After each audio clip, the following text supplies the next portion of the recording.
ओम शांति।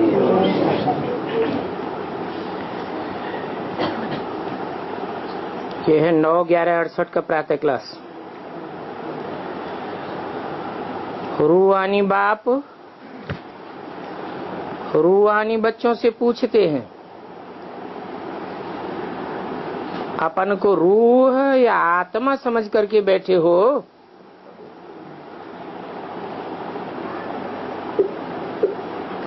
देह के भान में, देह के संबंधियों की याद में, देह के पदार्थों की याद में तो नहीं बैठे हो? पूछने वाला रूहानी बाप है।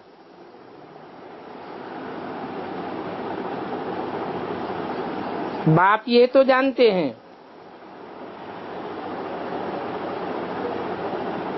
कि ये कुछ कठिन है। क्यों? क्योंकि 63 जन्मों की रग पड़ी हुई है देह को याद करने की। अपनी देह को याद करते रहे, पराई देह को याद करते रहे, देह के पदार्थों को याद करते रहे। अब ये नई बात आ गई। रूहानी बाप ने अपनी पहचान दी, हम बच्चों को अपनी पहचान दी कि तुम तो आत्मा हो, ज्योति बिंदु हो। तो ज्योति बिंदु की याद में बैठे हो और आत्मा के बाप की याद है। इसमें ही मेहनत है। जो आत्माभिमानी होकर के बैठे हैं उनको ही महावीर कहा जाता है।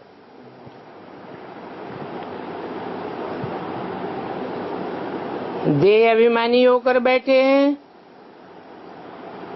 तो महावीर नहीं हो सकते। अपन को आत्मा समझ बाप को याद करना, उनको ही महावीर कहा जाता है। माया तो इंटरफियर करती है, परंतु माया की इंटरफियरेंस को चलने नहीं देते। कौन? महावीर। तो हमेशा अपन से पूछते रहो, हम आत्माभिमानी हैं। स्मृति में ज्योति बिंदु आत्मा याद है। याद से ही महावीर बनते हो। गोया याद से तुम सुप्रीम बनते हो। सुपरमेसी आती है।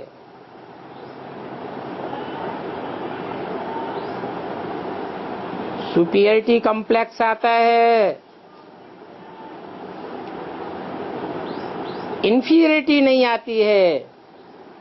अर्थात अपने को नीच नहीं समझते हो। क्या समझते हो?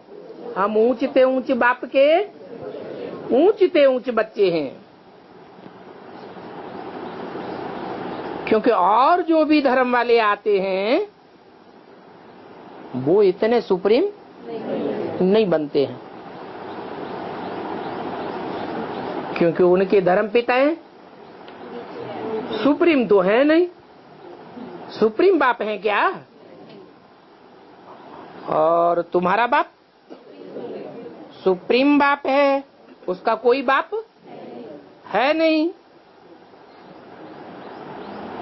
वो धर्म पिताएं तो आते ही देरी से हैं, परम धाम से। तो देरी से आने के कारण वो ऑल राउंड पार्ट बजाते नहीं।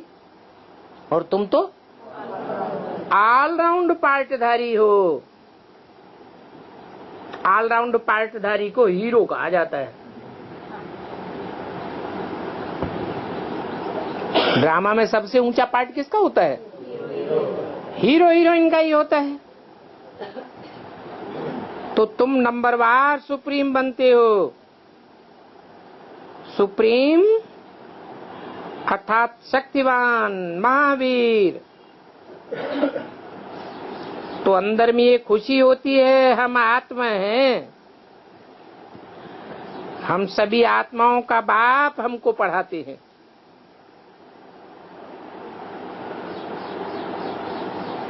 और धर्म के जो हैं वो भी प्रैक्टिस तो करेंगे आत्म की स्थिति में रहने की, लेकिन अंत में फाइनल पेपर में फेल हो जाएंगे। और तुम आत्म की स्थिति में पास हो जाओगे।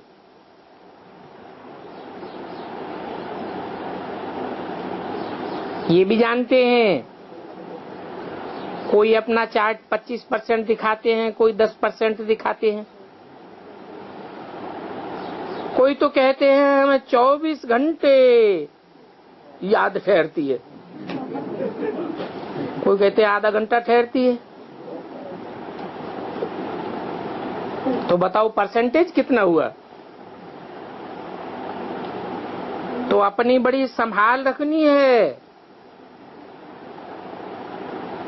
आत्म की स्थिति में रहेंगे तो संभाल रहेगी, देहभान में रहेंगे तो माया रावण अर्थात कोई सूक्ष्म शरीरधारी स्त्री चोला, कोई सूक्ष्म शरीरधारी पुरुष चोला अटैक करेगा। कब अटैक करेगा? अगर देहभान में अंत में रहेंगे, क्योंकि अंतिम समय जो आने वाला है उसमें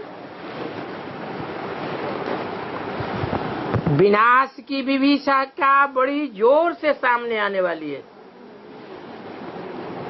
दुनिया में चारों ओर मौत का बाजार लगेगा।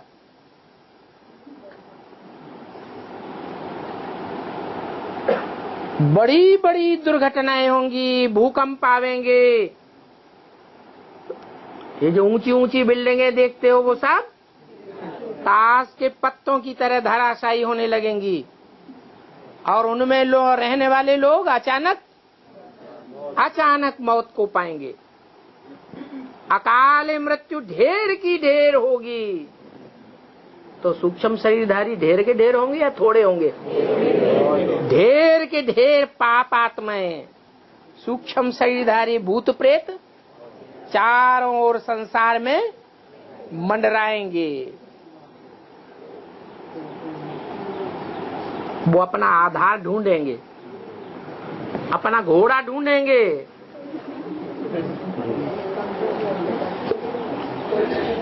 तो जो देह भान में होंगे उनको पकड़ लेंगे, क्योंकि सूक्ष्म शरीर और आत्मा ज्योति बिंदु दोनों में ज्यादा पावरफुल, ज्यादा सूक्ष्म कौन है? आत्मा ज्यादा सूक्ष्म है, और सूक्ष्म शरीर वो उतना सूक्ष्म नहीं है। इसलिए जो अति सूक्ष्म आत्मा है वो पावरफुल रहेगी, उसमें कमजोर आत्माएं प्रवेश नहीं कर सकेंगी। तो अपनी बड़ी संभाल रखनी है। क्या? नहीं तो क्या होगा? हाँ? ये मायावी जो है ना, भूत प्रेत संप्रदाय, ये पकड़ लेंगे।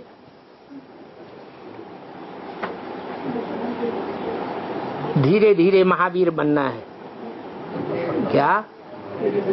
ऐसे नहीं एक ही दिन रात भर बैठ जाओ। धीरे धीरे प्रैक्टिस को बढ़ाना है। फट से तो नहीं बन सकते। इसमें मेहनत है। वो जो दुनियावी ब्रह्मज्ञानी तत्वज्ञानी है, ऐसे मत समझो वो कोई अपन को आत्मा समझते हैं। ब्राह्मणों की दुनिया में भी ब्रह्मज्ञानी है। किसका ज्ञान ज्यादा रखते हैं, किसकी हिस्ट्री ज्यादा सुनाते हैं? ब्रह्मा की। तो उनके लिए ऐसे नहीं समझना कि वो कोई सदैव अपन को आत्मा समझते हैं, क्योंकि बाप ने कहा है आत्मा रूपी सुई की सारी कट उतरने पर तुम बच्चे डायरेक्ट बाप से सीखते हो। बेसिकली जिनकी कट उतरती जाएगी, बेसिक पढ़ाई में कट भी कैसी उतरेगी? बेसिक कट उतरेगी। जो सूक्ष्म कट है जन्म जन्मांतर की, वो एडवांस ज्ञान से उतरेगी, एडवांस याद से उतरेगी। तो जो बेसिक कट है जिनकी उतर जाती है आत्मा की, आत्मा रूई सुई निर्मल बन जाती है, वो डायरेक्ट बाप से सीखते हैं। तुम अनुभव करते हो क्या कि हम डायरेक्ट बाप से सीखते हैं, और वो तत्वज्ञानी ब्रह्मज्ञानी है, वो ब्रह्मज्ञानी डायरेक्ट बाप से नहीं सीखते हैं। वो जरूर देवभान में रहने वाले हैं।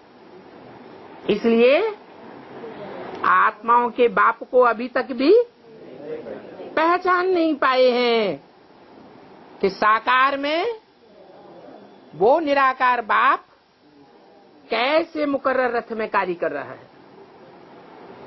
तुमको तो पता हो गया। वो तो अपन को ही परमात्मा समझते हैं। क्या? कैसे? बड़े बड़े पोस्टर छपावेंगे, उन पोस्टर्स में ऊपर निराकार और नीचे ब्रह्मा विष्णु शंकर के चित्र में अपना चित्र लगाए देंगे।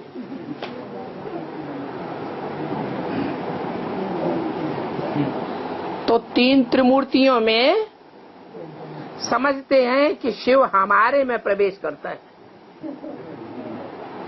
वो अपन को भगवान समझ लेते हैं, परमात्मा समझ लेते हैं। बाकी योग किसके साथ लगाते हैं? अपने साथ योग लगाया जाता है क्या? एक दूसरे के साथ योग लगाता है। वो तो अपन को ही भगवान समझ करके बैठ जाते हैं, और फिर कोई ब्रह्म तत्व को याद करते हैं। क्या? ब्रह्म तत्व वो तो आत्माओं का घर है ना, है ना? ऐसे ही जैसे ब्रह्मा का बुद्ध रूपी पेट किसका घर है? आत्माओं का घर है। ब्रह्मा से सृष्टि रची जाती है ना, तो कहां से निकलती है? क्या कोई स्थूल पेट से निकलती है? ब्रह्मा के संकल्पों से सृष्टि रची जाती है। तो संकल्प कहां से निकलते हैं? बुद्ध रूपी पेट से जो संकल्प की सृष्टि रची जाती है, उसमें से ढेर की ढेर आत्माएं टाइम टू टाइम निकलती रहती है। वो ब्रह्म तत्व है, आत्माओं के रहने का स्थान है। वो ब्रह्म तत्व कोई भगवान नहीं है। वो जड़त्वमयी तत्व है। क्या? जैसे 5 तत्व जड़ होते हैं, ऐसे ब्रह्म तत्व भी जड़त्वमयी तत्व है। जैसे ब्रह्मलोक तुम साकार सृष्टि पर उतार लेते हो, है? जहां सब आत्माएं आत्मिक स्टेज में इकट्ठी होकर रहती है, उतारते हो कि नहीं? उतारते हो। जब आखिरी विनाश होगा तो सृष्टि की समस्त आत्माओं को बाप का संदेश मिलेगा या नहीं? तो सबकी बुद्धि कहाँ लटक जाएगी? बाप के पास। बाप कहाँ होगा उस समय? परमधाम में होगा। बाप तो साथ लेके जावेंगे, तो कहाँ होगा? साकारी परमधाम में होगा, जहाँ जो भी ब्राह्मण आत्माओं का संगठन होगा, आत्मिक स्थिति में रहने वालों का संगठन होगा, उन आत्मिक स्थिति में रहने वालों का बाप और बच्चे साथ साथ रहे पड़े होंगे। जो प्रैक्टिकल में साथ नहीं भी होंगे, बाहर की दुनिया में होंगे, उनका भी बुद्धि योग कहाँ लटक जाएगा? बाप के पास ही लटक जाएगा। तो मन बुद्धि रूपी आत्माएं साकार ब्रह्मलोक की वासी बन जाएंगी, क्योंकि उस समय ताबड़तोड़ विनाश हो रहा होगा। जो अपने सर के ऊपर डंडा बजता है, तो बुद्धि एकाग्र होगी कि नहीं होगी? तो वो तत्व योगी तो ब्रह्म के साथ योग लगाते हैं। उनसे पूछो, तुम अपन को परमात्मा समझते हो, तो योग किससे लगावेंगे? घर से थोड़े ही योग लगाया जाता है? अगर साकार परमधाम भी बनेगा, तो जिन्होंने लंबे समय तक वहां अपना जीवन बिताया है, लौकिक जीवन, उनको क्या याद आवेगा? वो स्थान तो याद आवेगा, लेकिन बाप याद नहीं आवेगा। अभी तुम बच्चे अपन को आत्मा समझते हो, तो अपना ये चार्ट देखना है कि 24 घंटे में हम कितना अपना चार्ट रखते हैं। क्या? रोज शाम को थोड़ा नोट करो। नोट करेंगे, चेकिंग करेंगे, तो फिर चेंज भी कर सकेंगे। अभी तुम बच्चे जानते हो, हम ईश्वरीय सर्विस पर हैं। क्या? गॉडली सेवा पर हैं। हम डॉगली सेवा पर। क्या होती है? हमें कोई डॉग डायरेक्शन देता है क्या? है? हमें डायरेक्शन देने वाला कौन है? हमें डायरेक्शन देने वाला गॉड है। डायरेक्ट गॉड से हम डायरेक्शन लेते हैं, फिर कोई काम करने के लिए कदम उठाते हैं। जो डॉगली सर्विस पर रहते हैं, उन्हें किसका डायरेक्शन मानना पड़े? हैं? सारी दुनिया डॉगली सर्विस पर है, तो डॉग एंड विचेस के डायरेक्शन पर चलना पड़ता है। और तुम गॉडली सर्विस पर हो। On godly service only. क्या? हम सिर्फ गॉडली सर्विस पर हैं। ये बात सभी को बताना है। क्या? हम जिस बाप के बच्चे हैं, हम सिर्फ उसी की सर्विस में रहते हैं, और कोई दूसरे की सेवा में हमने अपना तन मन धन नहीं लगाते। तो बाप सिर्फ कहते हैं, मन मना भव। क्या करो? मन को मेरे में लगाओ, मेरे सिवाय और कोई में न लगाओ। अगर देवान में होंगे तो मनमना भव की जगह तनतना भव हो जाएगा।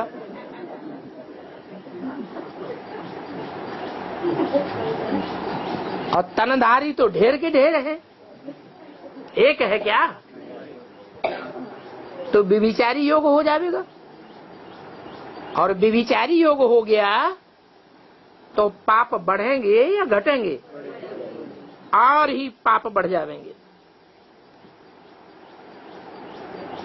तो ये तुम्हारी सर्विस है। जितनी सर्विस करेंगे उतना तुमको फल भी मिलेगा। ये बात अच्छी रीति समझने की है क्या कि अपन को आत्मा समझ। मुझे एक बाप को याद करो, मन मना भव का अर्थ बड़ा भारी है, क्योंकि मन मना भव बनेंगे, मन सिर्फ मेरे में ही लगावेंगे, मेरी ही सर्विस में रहेंगे, तो याद कौन आएगा? बाप ही याद आवेगा।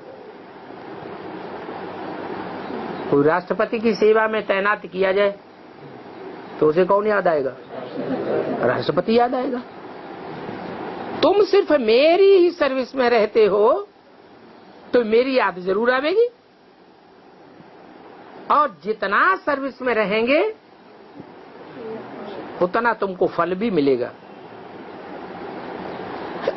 अच्छे अच्छे महारथी बच्चे भी इस बात को पूरा समझते नहीं हैं। देही अभिमानी बनने में बड़ी मेहनत है। बाप तो बच्चों को क्लियर करके समझाते हैं, पिछाड़ी तक भी पुरुषार्थ करती रहना है। क्या? मैं आत्मा हूँ, ये तुम्हारी तपस्या है। क्या? उल्टे लटकने की, एक पांव पे खड़े होने की, या ऊपर हाथ करके खड़े होने की, या आग के बीच में खड़े होने की, बैठने की तपस्या नहीं है। क्या तपस्या है? अपन को ज्योति बिंदु आत्मा समझ है, बाप को याद करो। बल कोई कोई कह देते हैं हम तो बाबा को ही याद करते हैं, परंतु जो ऐसे कह देते हैं कि हम बाबा को ही याद करते हैं, वो यथार्थ रीति समझते नहीं। इसमें तो बड़ी मेहनत है। क्या 24 घंटे कोई याद करे? इस बात में तो बड़ी मेहनत है। मेहनत बिगर फल थोड़े ही मिल सकता है। बाबा देखते हैं, जो चार्ट बनाकर भेज देते हैं, बाबा के पास उनका चार्ट पहुंचता है। जब लिखने बैठते हैं तब ही पहुंच जाता है।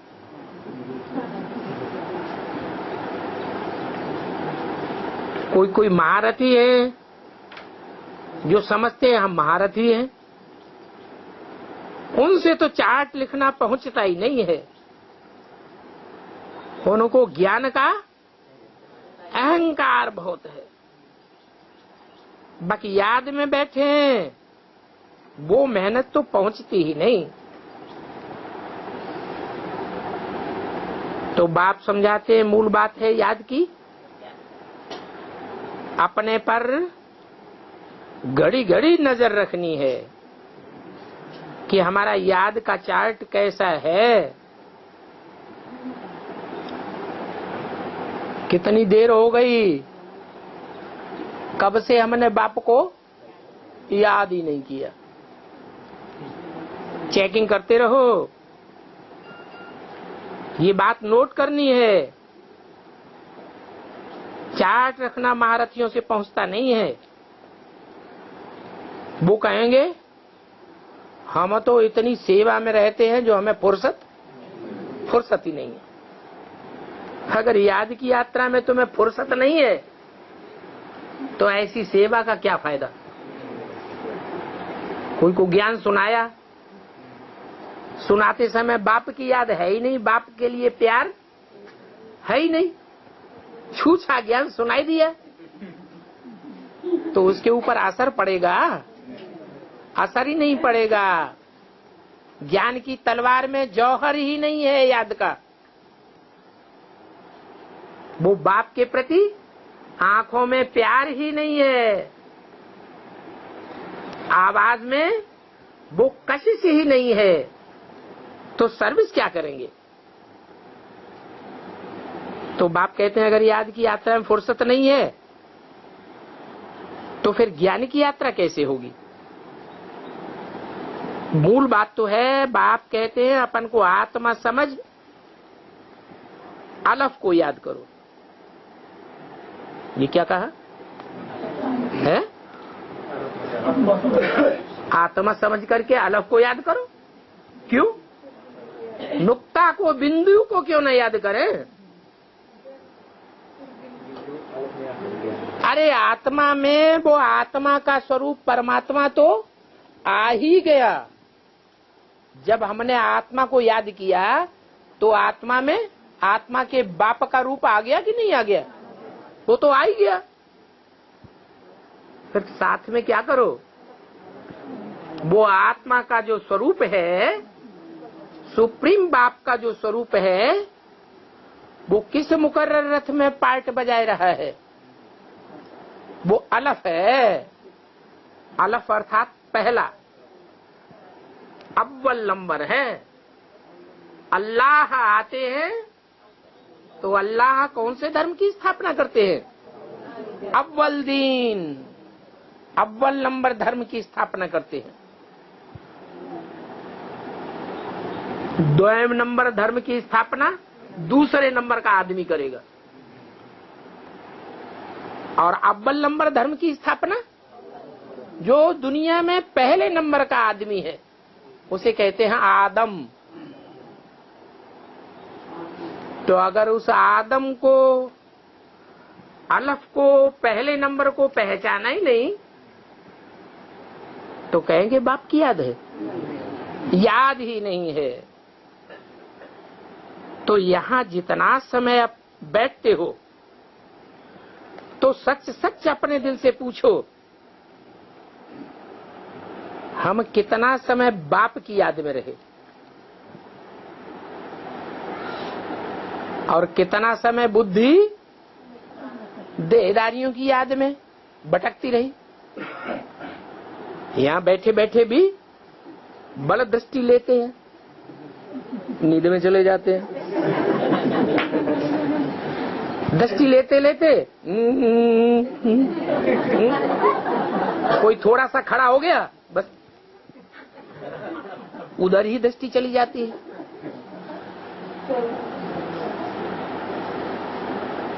याद की यात्रा में पूरा रहने वाले की निशानी बताई मुरली में, उसके नेत्र एक टक हो जाएंगे। क्या? नेत्र को देखने से ही पता चलेगा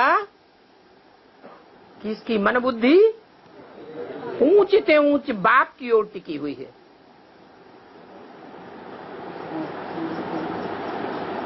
दृष्टि चलायमान हो नहीं सकती।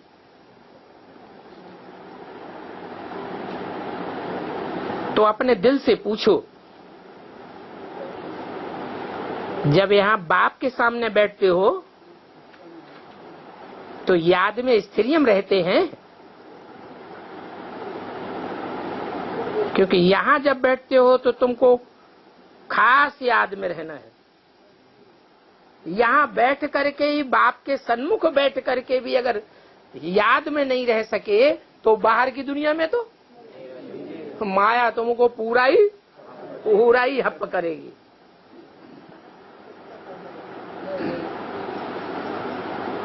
या तो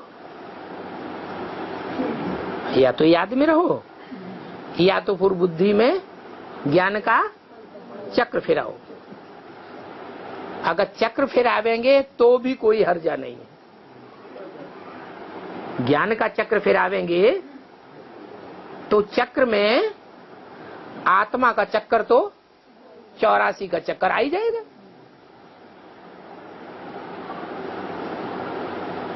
पक्का करो कि हमको बाबा के नजदीक तो जरूर जाना है। क्या? नजदीक जरूर जाना। अरे पास में आके कंधे के नजदीक आके बैठ जाओ तो पास हो जाएगा। नहीं, मन बुद्धि से भी नजदीक जाने का मतलब ये हुआ कि जितना जितना हम जास्ती गहरी याद में रहेंगे तो वो आत्मा जन्म जन्मांतर बाप के पार्ट के नजदीक ही रह करके पार्ट बजाएगी, नहीं तो याद में नहीं रहेगी, मायावी प्रभाव में आती रहेगी। तो जो और धर्म वाले हैं वो अपने चक्कर में फंसाए के ले जाते रहेंगे। कहीं कोई पार्टी ले जावेगी, कहीं कोई पार्टी घसीट ले जावेगी, कहेंगे हम भगवान हैं, हम विष्णु भगवान हैं। ऐसे होता है कि नहीं होता है? ऐसे होता है।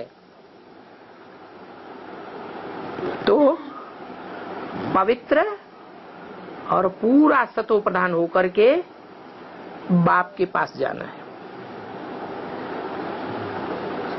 इस बात को अच्छी रीति समझना है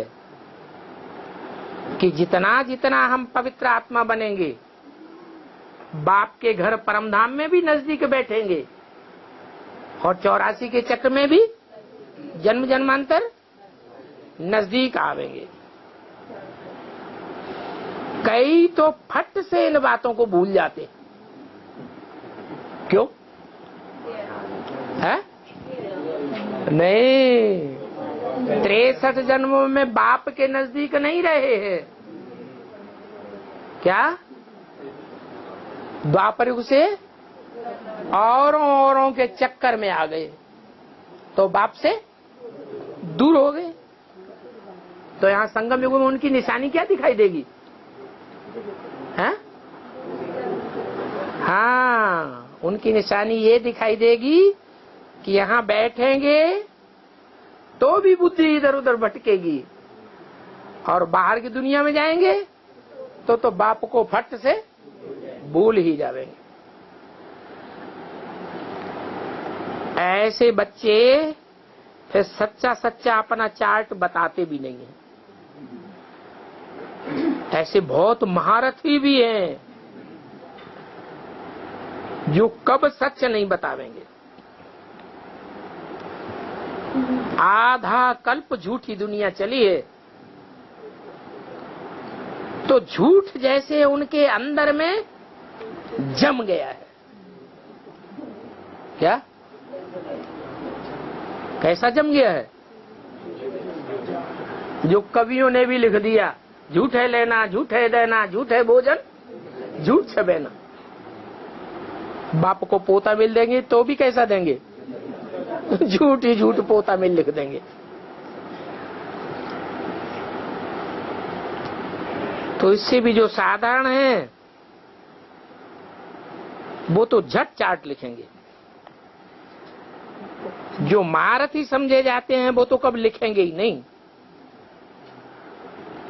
उनको तो अपने ज्ञान का ही अहंकार रहता है।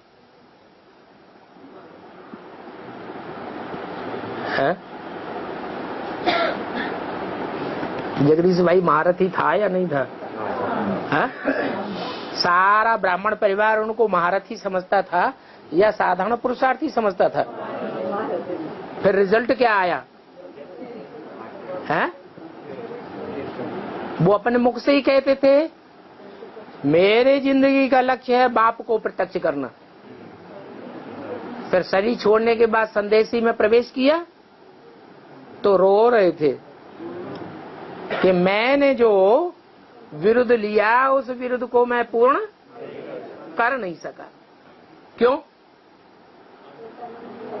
क्योंकि जो भी सर्विस की ढेर ब्रह्मा कुमारियों को माउंट आबू में इकट्ठा करके बाप के बारे में झूठा ज्ञान सुनाया, विपरीत ज्ञान सुनाया, विपरीत ट्रेनिंग दी या सही ट्रेनिंग दी? एकदम विपरीत बातें बुद्धि में भर दी। अब उन कुमारियों को कितना भी समझाओ वो सुनने से ही इनकार कर देंगे। तो वो बड़े बड़े महारथी समझते हैं हम तो बड़े भारी ज्ञानी।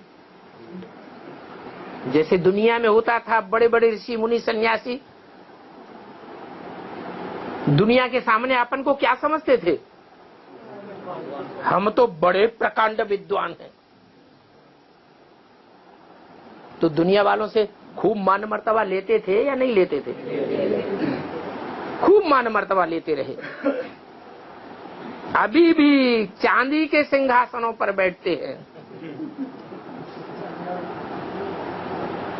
कोई राजा से अपने को कम नहीं समझते। उन्हों को अपने ज्ञान का अहंकार बहुत रहता है। तो यहाँ ब्राह्मणों की दुनिया में भी ये शूटिंग होती रहती है। बाप कहते हैं अब तुम बच्चे पापों को भस्म करके पावन बनेंगे तो सिर्फ याद की यात्रा से ही बनेंगे। क्या? कोई कहे हम सेवा खूब करेंगे तो हमारे पाप कट जाएंगे। बाप कहते नहीं।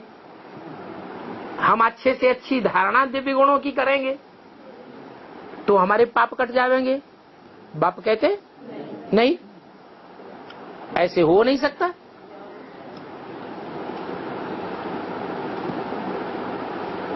कोई कहेंगे हम सारा समय मुरलियां पढ़ेंगे, खूब ज्ञानी बन जाएंगे।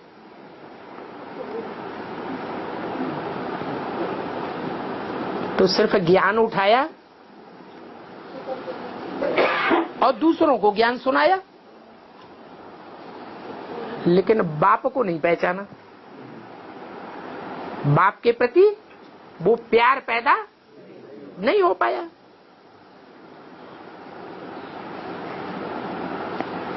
तो सिर्फ ज्ञान से पावन नहीं बनेंगे तो बाकी क्या फायदा हुआ?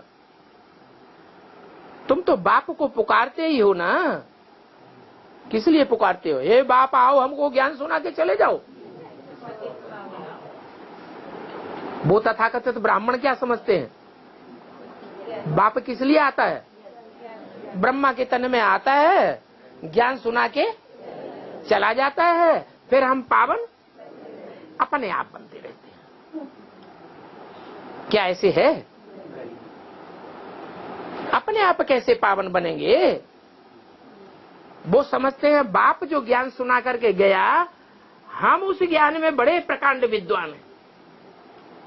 हमने जितना जिंदगी भर ज्ञान सुना है ब्रह्मा के मुख से, इतना कोई ने भी नहीं सुना है। हम बड़े भारी ज्ञानी हैं। तो ज्ञान से पावन बन जाएंगे? जो भी सुना उसका मंथन कितना किया, उसका चिंतन कितना किया, उसमें से मक्खन कितना निकाला, ज्ञान की गहराई को कितना समझा, वो तो उनकी बुद्धि में आता ही नहीं। इसके लिए चाहिए याद की यात्रा। क्या? ज्ञान का मंथन भी उनका चलेगा जो याद करते करते अति सूक्ष्म अपनी आत्मा को बनाएंगे। आत्मा अर्थात मन बुद्धि।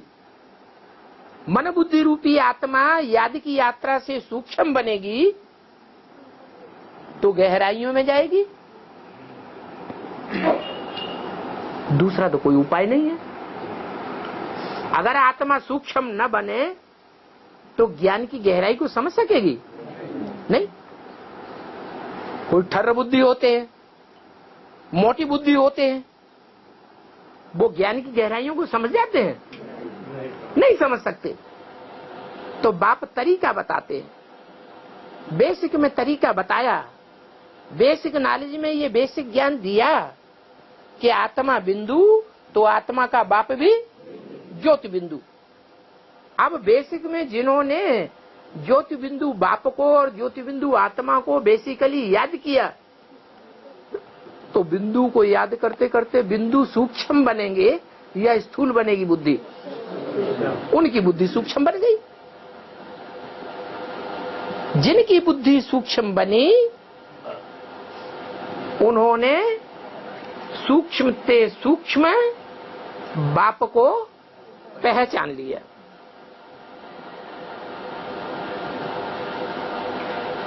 तो तुम बच्चे जानते हो कि बाप आते ही हैं पावन बनाने के लिए।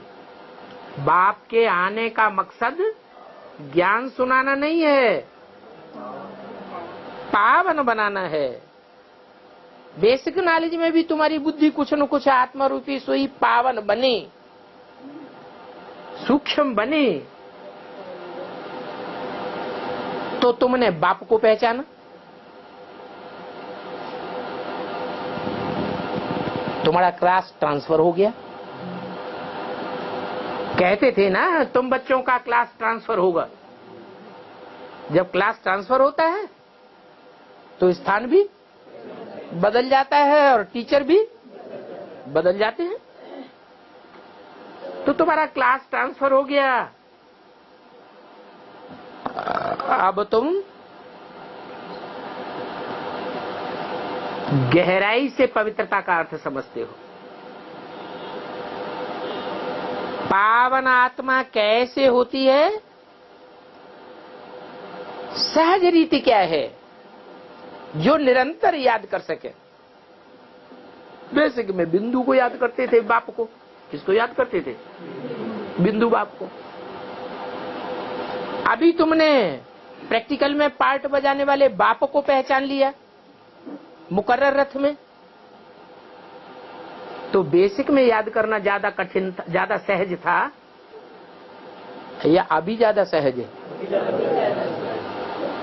क्योंकि 63 जन्म साकार को याद करने की रग पड़ी हुई है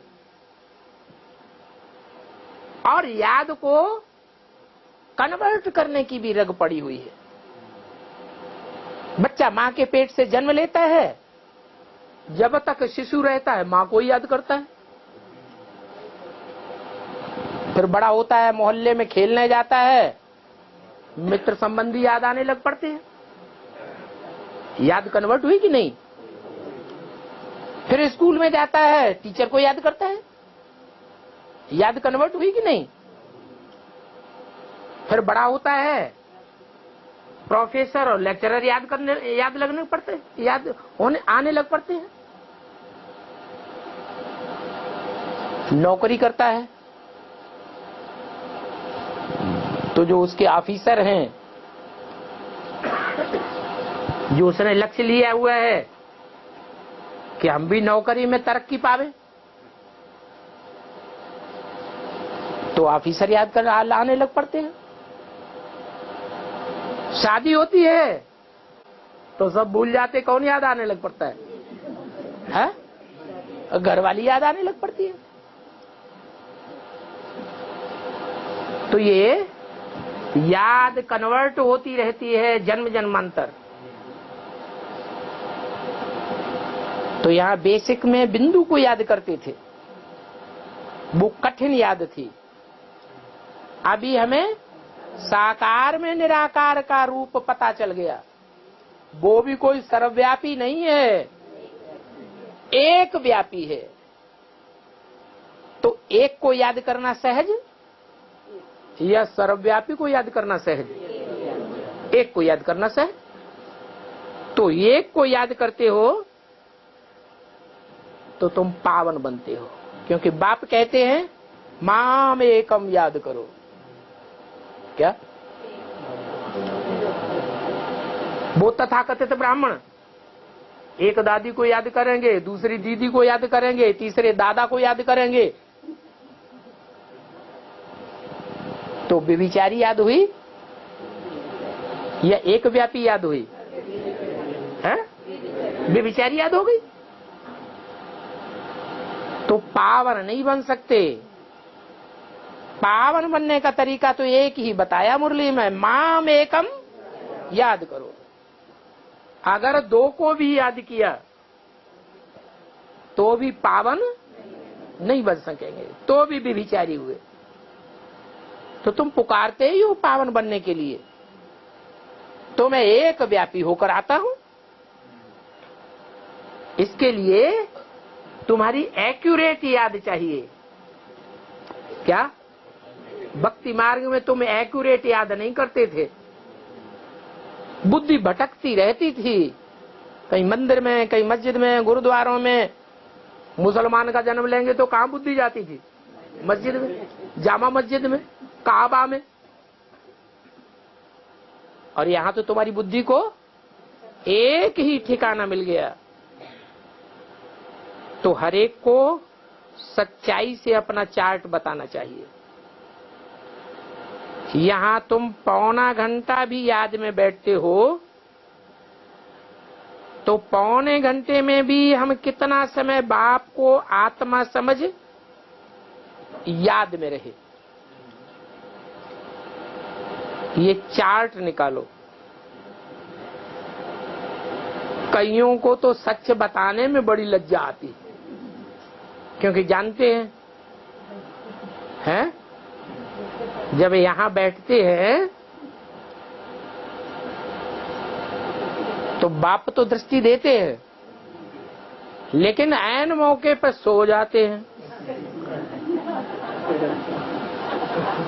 और जब याद का टाइम पूरा हो जाता है तो जग जाते हैं। तो सारा टाइम पौना घंटा जो या 1 घंटा याद में बैठे, वो क्या हुआ? सारा रद्द हो गया। तो उनसे पूछा जाएगा कितनी याद में बैठे, तो क्या कहेंगे? बतावेंगे नहीं, बताने में बड़ी लज्जा आवेगी। फिर बाप को सच सुनाते ही नहीं है। हाँ, ये समाचार तो देंगे बाबा के पास आकर कि बाबा हमने ये सर्विस की। अरे बाबा को बताने की क्या दरकार है, हमने ये सर्विस की ना, पता नहीं है। बाबा जानी जाननहार नहीं है, बाबा जानी जाननहार नहीं है। जानी जाननहार तो अंतर्यामी तो वो ही है जिसे बाबा कहा जाता है। वो तो साकार निराकार का मेल है ना, वो अंतर्यामी नहीं है, वो जानी जाननहार नहीं है। लेकिन तुम्हारी सर्विस का जो रिजल्ट जाता है, भट्टी करने जाते हैं कि नहीं है? और जो भट्टी करने जाते हैं उनकी अवस्था का समाचार बाबा के पास पहुंचता है कि नहीं?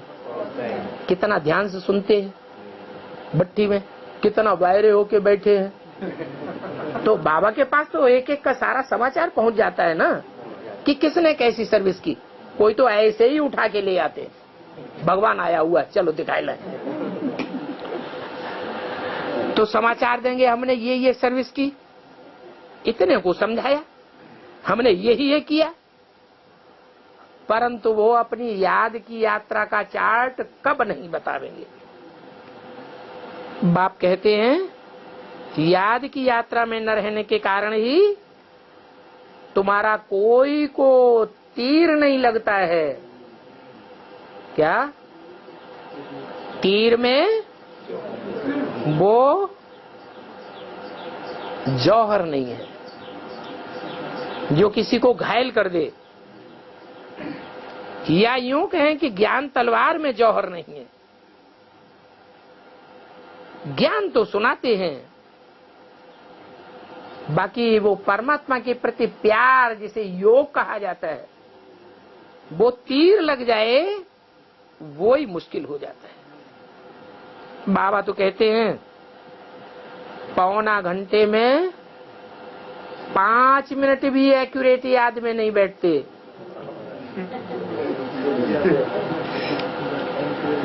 उस समय की बात बताई, किस समय? 68 की वाणी है।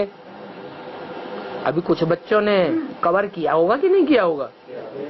हाँ, तो बच्चे समझते नहीं हैं कि कैसे अपन को आत्मा समझ और बाप को याद करें। कई तो कहते हैं हम तो निरंतर याद में रहते हैं।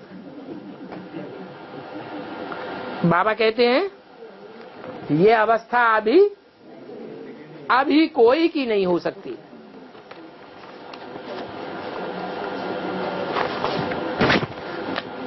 अंत में 8 ही निकलेंगे जिनकी निरंतर याद की स्टेज होगी।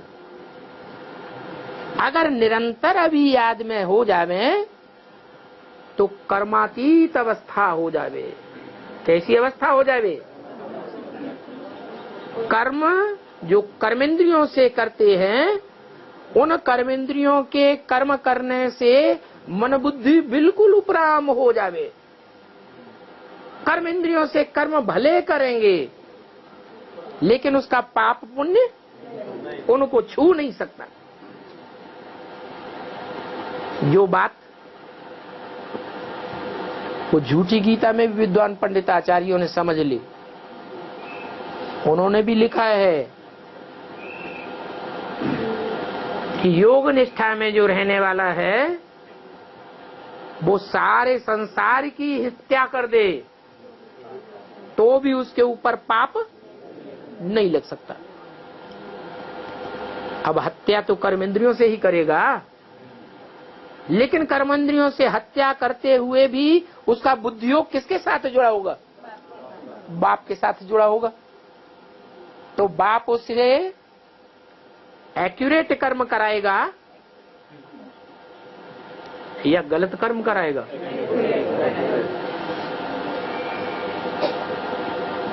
कभी विनाश भी जरूरी है या नहीं है? तो जब विनाश जरूरी है तो विनाश कराया।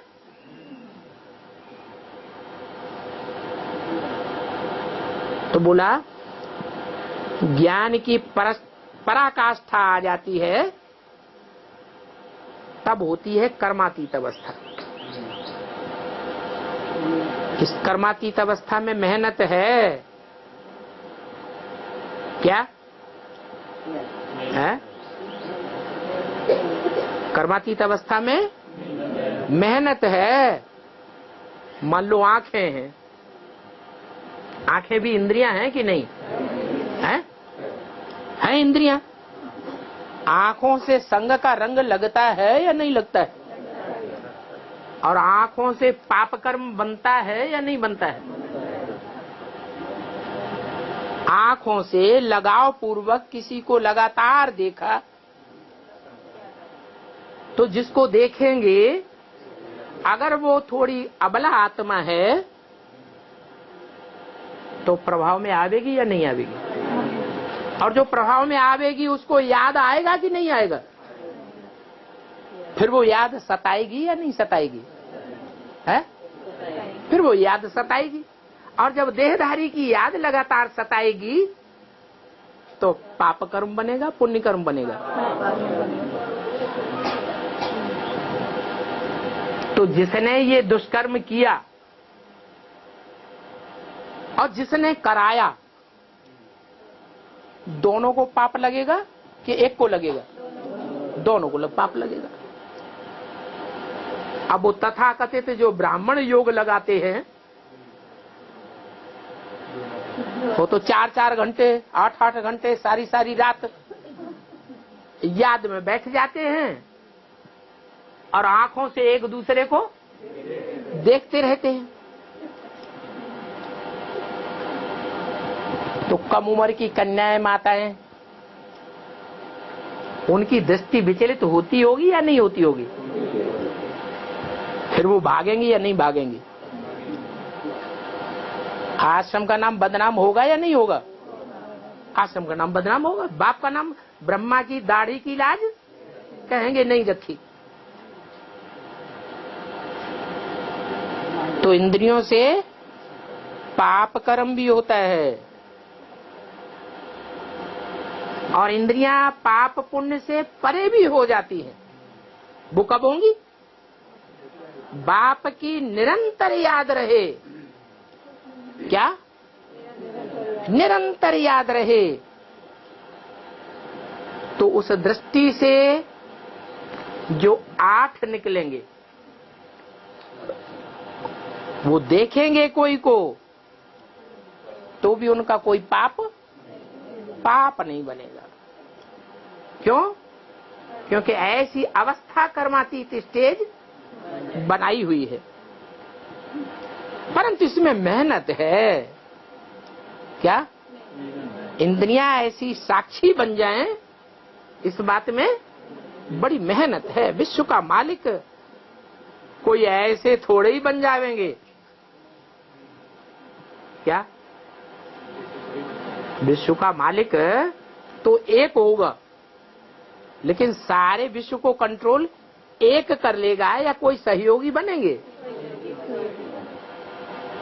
तो जो सहयोगी बनेंगे वो नंबरवार विश्व के मालिक नहीं हुए, वो भी तो नंबरवार विश्व के मालिक हुए ना। माया तुम्हारी बुद्धि का योग झट कहां न कहां ले जाएगी।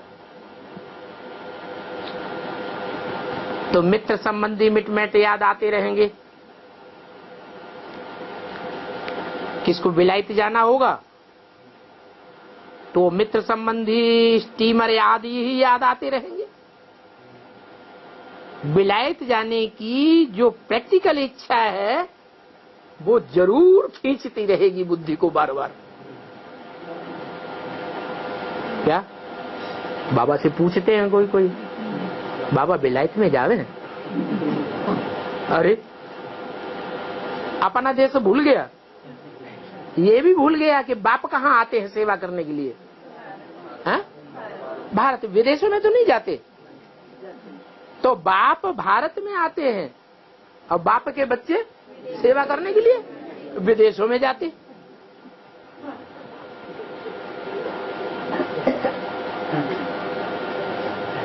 तो बाप कहते हैं विश्व का मालिक कोई ऐसे थोड़े ही बन सकेंगे। बुद्धियोग बिल्कुल ही टूट जाता है। तो और कोई तरफ बुद्धि न जाए, इसमें बड़ी मेहनत की बात है। सिर्फ एक बाप की ही याद रहे।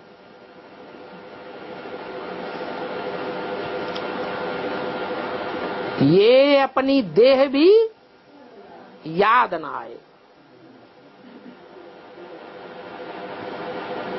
आत्मा को प्यार तो होता है, मित्र संबंधियों से भी प्यार होता है, वस्तुओं से भी प्यार होता है? होता है कि नहीं? होता है। तो जिससे प्यार होता है वो बार बार याद आता है। लेकिन